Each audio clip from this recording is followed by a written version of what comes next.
शाम का समय था। ऑफिस से घर आने के बाद पिता फिर से ऑफिस की फाइल में उलझा हुआ था।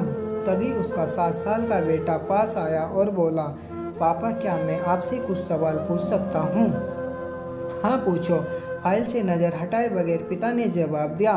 आप 1 घंटे में कितना कमा लेते हैं? बेटे ने पूछा। इस अजीब सवाल पर पिता को गुस्सा आया। उसने जवाब दिया, तुम्हें इससे क्या मतलब?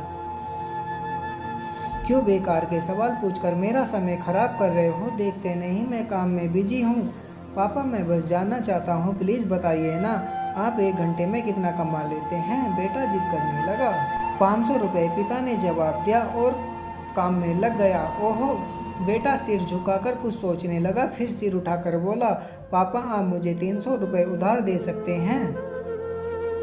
यह सुनकर पिता का गुस्सा बढ़ गया। वह बेटे को झिड़कते हुए बोला, अच्छा तो तुम इसलिए मुझसे मेरी सैलरी पूछ रहे थे? तुम्हें खिलौने या कोई फालतू सी चीज़ खरीदनी है? अब एक शब्द कहे बगैर सीधे अपने कमरे में जाओ और सो जाओ। मैं इतनी मेहनत से पैसे इसलिए नहीं कमाता तुम्हारी हर फालतू मांग पूरी कर सकूं। बेटे का चेहरा उतर गया। भारी कदमों से वह वहां से चला गया। पिता कुछ देर तक तो बेटे की बात पर नाराज रहा, फिर काम में लग गया। काम खत्म होने तक उसकी नाराजगी भी खत्म हो चुकी थी। अब उसे बेटे के प्रति अपने खुद के व्यवहार पर दुख होने लगा। वह सोचने लगा कि हो सकता है बेटे को सच में किसी जरूरी चीज के लिए 300 रुपये की जरूरत हो। वो वैसे भी हर समय पैसे नहीं मांगता। वह बेटे के कमरे में गया। देखा बेटा बिस्तर पर लेटा हुआ था। उसने पूछा, सो गए क्या? बेटा तुरंत उठकर बैठ गया और बोला, नहीं पापा मैं जगा हुआ हूँ। बेटा मैं काम की वजह से परेशान था और मेरे काम का गुस्सा तुम पर निकल गया। मुझे तुम पर गुस्सा नहीं करना चाहिए था। ये लो 300 रुपये जो उस समय तुम मुझसे मांग रहे थे। पिता बेटे के पास बैठते हुए बोला, थैंक यू पापा। बेटा चेक उठा। 300 रुपये एक तरफ रखकर उसने अपने तकिए के नीचे दबे हुए नोट निकाले और गिनने लगा। यह देखकर पिता को फिर से गुस्सा आने लगा। वह गुस्से में बोला, जब तुम्हारे पास पहले से ही पैसे थे तुम और पैसे क्यों मांग रहे थे?